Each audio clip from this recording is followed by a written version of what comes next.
All right, so I wanted to post this to talk about the truth, maybe. Um, maybe. So I think what's going on is a lot of stores, when Pokemon went down in popularity, couldn't afford to buy a bunch of boxes, collection boxes, decks, whatever. And Pokemon, they're a business. They have to make a ton of money all the time.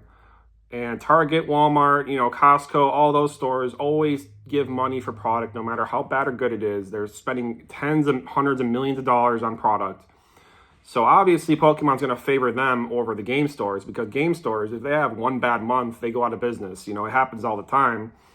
Game stores don't have like $1 million in capital just sitting on the side. They got overhead, they got employees, they got everything. They sell more than one product. It's not just Pokemon as well. And, I think that negatively reflects us. So Pokemon is just set up that way right now. It's been like that for a while. I mean, you got Target, Best Buy, all these big box stores selling booster boxes when that was just mainly a game store thing. And I understand why they're doing it. They're a business. They have to make money. And it's funny because some of my salesmen from my distributors are like, oh, Pokemon doesn't care about the money. They care about the kids. It's like, then why don't they act like it? Because they're chasing Target and stuff, not the game stores that got them to where they are in the first place. You know what I mean? And it's like, you wonder why we make no money. It's because when something finally good comes out to make money on, you don't get anything. So how are you supposed to capitalize on something that makes money? It makes no sense to me. So everything's ass backwards on that. But if Pokemon does increase allocations and print runs for game stores in 6 months, when Pokemon dies down again, because it will, it always does, a couple bad sets come out and people stop caring about it because they can't make money on it. So all the game stores once again won't be able to take 300 boxes or something of anything. Like, they can't, because they know they're not going to sell it. Okay, we're not all alpha investments where we could sit on a warehouse of products from 10 different games. That's not possible. So it's a huge risk for Pokemon just to increase print runs for 2 good sets, and it's a huge risk for stores, because once you're a store ordering a bunch of stuff, you have to keep those numbers going, or else your distributor's going to laugh at you and put you in the no timeout zone or whatever. And it's just a mess, dude, because it's not just game stores have to play a game with distributors all the time. You got to be buddy with them. You got to drink coffee, talk politics, order deck boxes, order stuff that doesn't sell, order binders, all the crap you don't want, but you have to do it to make the king happy, And the worst part of it is if you don't pre-order things, not only don't you get things, but if the distributor relists the product later on, it's going to be for more money. So the cheapest time you can get product is during pre-order times. Sometimes, if a set sucks, like Scarlet Violet Base, they'll relist it for cheaper, but that's not every distributor does that. But no one wants a set anyways. So why would it matter if you want it cheaper or not? You're not going to sell it. You want stuff that people want. So there's that factor too. And it's just like, does Pokemon increase print runs? Because you got the 30th anniversary coming up. And that's going to be huge.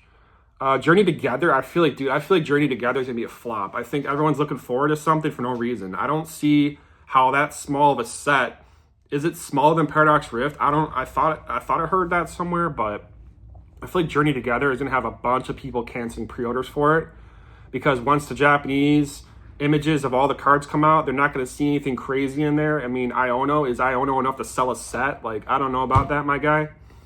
Because the Iona images I've seen of the early release images, I didn't really think they were, to die for, to pay $160 a box or more for. I'm hoping it's a good set. I don't want it to be bad at all. But I feel like Pokemon should be able to print that a lot. I mean, it's small enough. They should be able to handle it. But I mean, there's just so much competition out there for Pokemon. They have to chase the money. That's all that's happening here. They're just chasing where the guaranteed money's at, all right? So all the game stores are always going to be overlooked. And it's just the new normal. And you can't do nothing about it. It's just the future. Online is doing better than physical stores, which...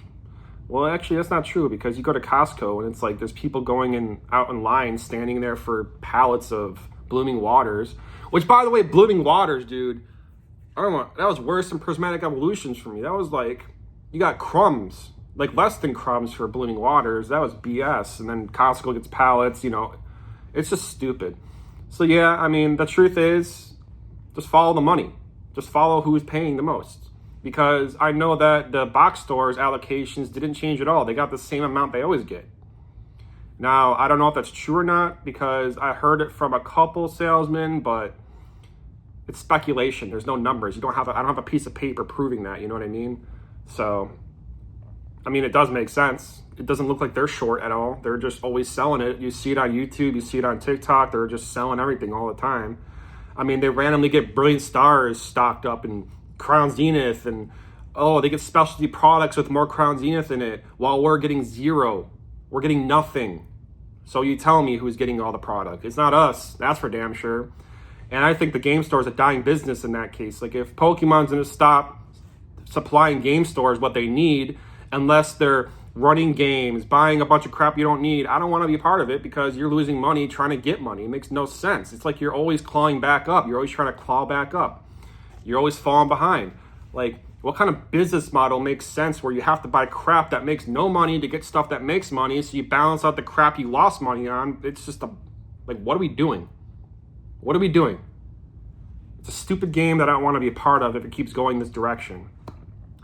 So yeah, this is my first YouTube video. I don't know if I'll even keep posting on YouTube. I don't want to be like too much of an influencer person, because it's just like it's tiring. Yeah, I just wanted to capitalize on the news and all the hype.